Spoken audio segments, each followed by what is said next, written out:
नमस्कार दोस्तों, आज हम बात करेंगे कार्तिक स्नान की। एक पवित्र और आध्यात्मिक परंपरा जो कार्तिक मास में विशेष महत्व रखती है। इस वीडियो में हम जानेंगे इसके धार्मिक और सांस्कृतिक महत्व, विधि और इससे जुड़े लाभ के बारे में। तो बने रहिएगा हमारे साथ और चलिए शुरू करते हैं यह पवित्र यात्रा। अगर आपको ये वीडियो पसंद आए तो लाइक, शेयर और सब्सक्राइब करना न भूलें। कार्तिक स्नान हिंदू धर्म में अत्यंत पवित्र और पुण्यकारी स्नान है जो कार्तिक मास में किया जाता है। यह मास भगवान विष्णु, श्री कृष्ण और भगवान शिव को समर्पित है। पद्म पुराण और स्कंद पुराण के अनुसार कार्तिक स्नान से पापों का नाश होता है और मोक्ष की प्राप्ति होती है।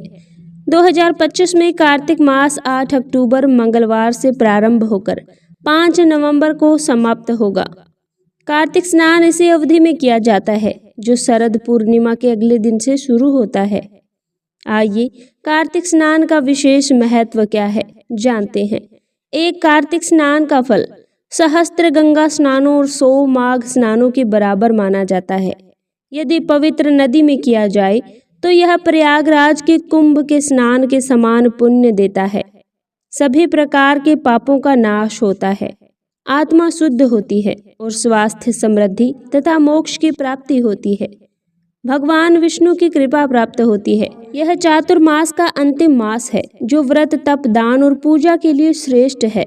सूर्य और चंद्र की किरणें इस समय मन मस्तिष्क को स्वस्थ रखती हैं। अगर इसे वैज्ञानिक दृष्टि से देखें तो शरद ऋतु में स्नान से शरीर शुद्ध रहता है, रोग प्रतिरोधक क्षमता बढ़ती है। आइए अब हम कार्तिक स्नान की सरल विधि जानते हैं। कार्तिक स्नान की विधि वैसे तो सरल है लेकिन नियमबद्ध है। इसे ब्रह्म मुहूर्त में करना सबसे उत्तम माना जाता है। यदि पवित्र नदी उपलब्ध न हो तो घर पर तुलसी पत्र, गंगा जल या स्नान के पानी में चंदन मिलाकर इसे किया जा सकता है।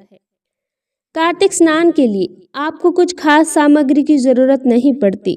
फिर भी स्नान के लिए साफ पानी, पूजा के लिए तुलसी पत्र, चंदन, कुमकुम, फूल, अगरबत्ती ले, घी का दीपक ले और कपूर ले, भगवान विष्णु या कृष्ण की मूर्ति ले। दान सामग्री में अन्न, वस्त्र आदि कुछ भी दान कर सकते हैं। अब हम कार्तिक स्नान की प्रारंभिक पूजा को विस्तार से सुनेंगे। ब्रह्म मुहूर्त में उठें, शौच आदि से निवृत्त हों, स्नान घर या नदी तट पर पूर्व या उत्तर दिशा की ओर मुख करके बैठें, आचमन करें और भगवान विष्णु का स्मरण करें। कार्तिक स्नान करते समय सिर पर तुलसी पत्र रखें।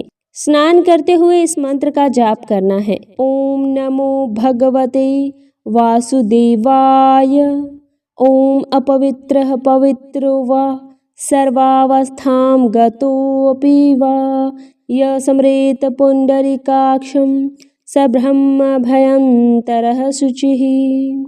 स्नान के बाद सूर्य को अर्घ्य देना है। जल में चंदन, कुमकुम, फूल मिलाकर सूर्य की ओर अर्घ्य देना है और यह मंत्र बोलना है, ओम सूर्याय नमः।